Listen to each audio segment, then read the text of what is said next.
Welcome once again to Lehto's Law. Here's Steve Lehto. Talked about bad drivers quite a bit lately, and some alcohol-related driving incidents as well. And in the old days, you used to hear stories about, some guy had 23 drunk driving offenses, or some guy had, 17 drunk driving convictions.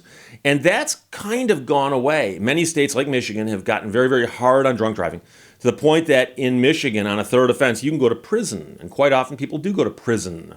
And so if you get out of prison after that, many people shape up. Many people figure out, oh, that's a wake-up call. So it's not often anymore that you hear stories like that out of Michigan and many other states, but once in a while you do, so they make the news. Nathan sent me notes, says, Steve, check this out from lawandcrime.com. Marisa Sarnoff wrote it. Habitual offender who described himself as unlucky gets life sentence after 9th DWI charge. His 9th, he's going to prison for life. So somebody's taking it seriously down there in Texas. Texas man has been charged 9 times with driving while intoxicated, has been sentenced to life behind bars. He's 50 years old, 50 years old. So he still has a good chunk of his life ahead of him, mathematically at least. But he was sentenced Tuesday by a jury in Parker County, according to the Fort Worth Star-Telegram.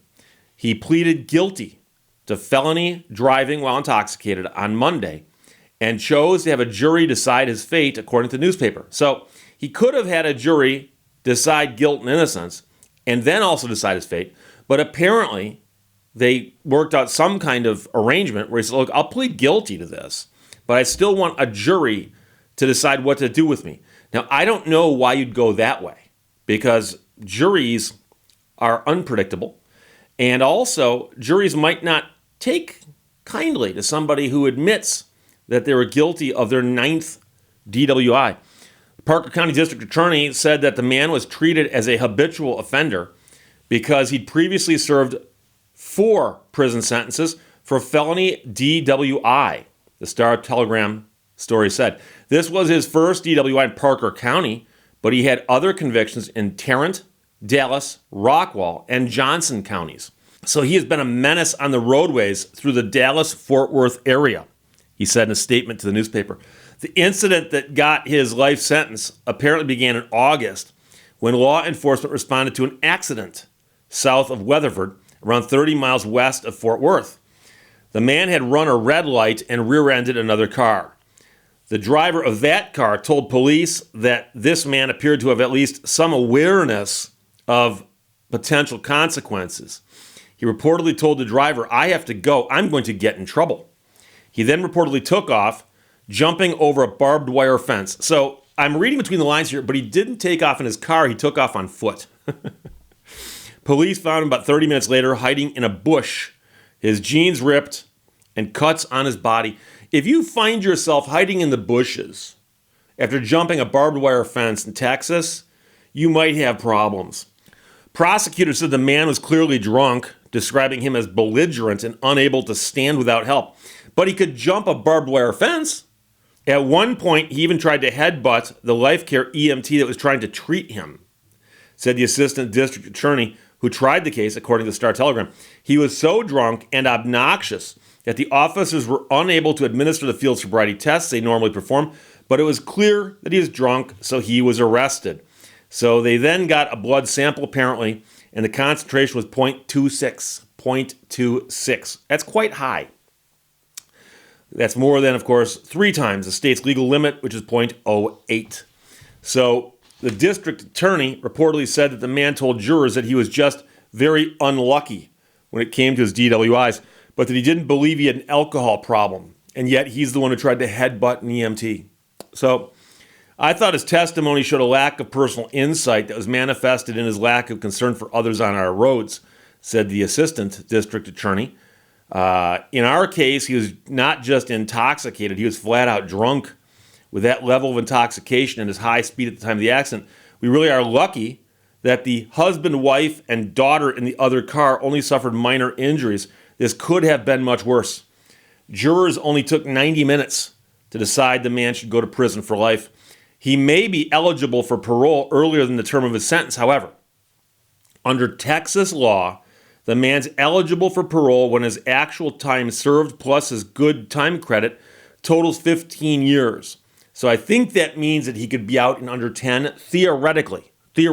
But as they point out, the actual determination to release or retain him will be made by the Texas Board of Pardons and Paroles. He'll have to go stand before a board and explain why they should let him go.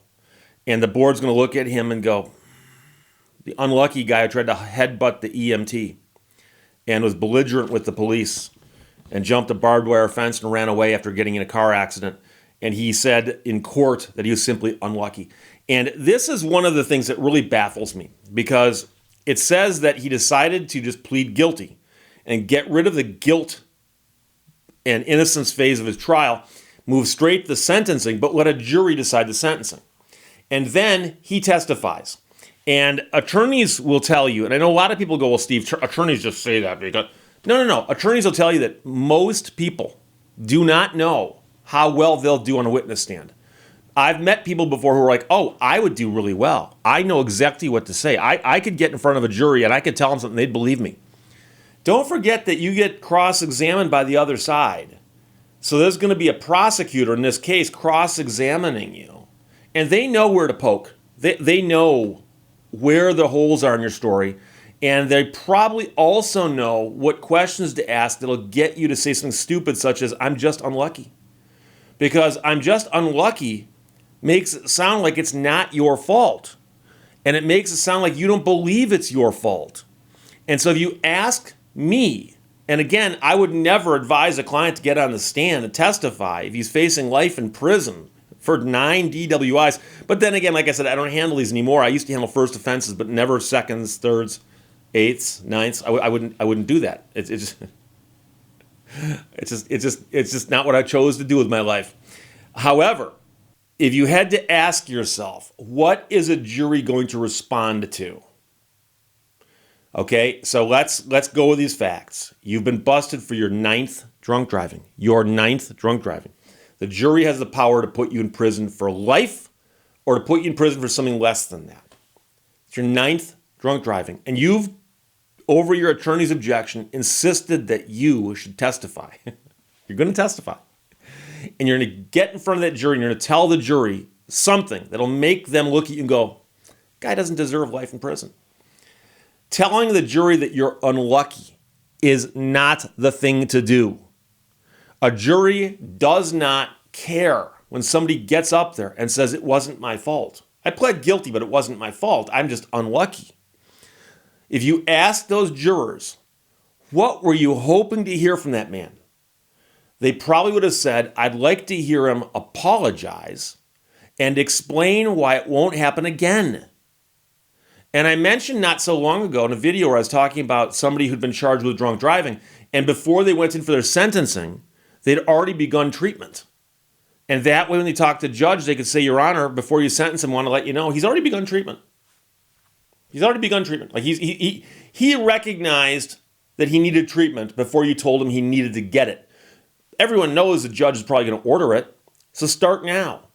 And so if you're going to get on the stand and plead your case to the jury saying, I'm unlucky, wrong place, wrong time, the jury's looking at you going, no, you're the one who's drinking. You're the one who's driving. You had 8 very, very good warnings prior to this. At least 8. Okay? So what they'd like to hear you say is, 1, I'm sorry, and take some responsibility. So I'm sorry, but I've got a problem. Obviously, I've got a problem. And here's what I'm going to do about that problem. And so you're probably getting jail time, right? So what you do is you say, ladies and gentlemen of the jury and the court, I'm here because I screwed up. And I know I screwed up. And I've got a very serious problem. So I'm expecting to get sent someplace. Please send me someplace I can get treatment. Please. Because when you go to prison, you're probably not going to be drinking a whole lot for a little while. So step number 1 is you'll stop drinking. But that won't solve your problem. You probably also need counseling and all kinds of other stuff. So please send me where I can get the help I need. I'm 50 years old, and I'm hoping that when I get out of prison, I'll have beaten this and I can become a useful part of society. I'm not saying that argument would work.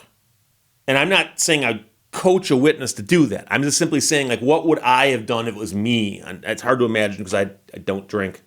So I don't drink and drive. But having said that, which is more likely to get you life in prison versus a shorter term?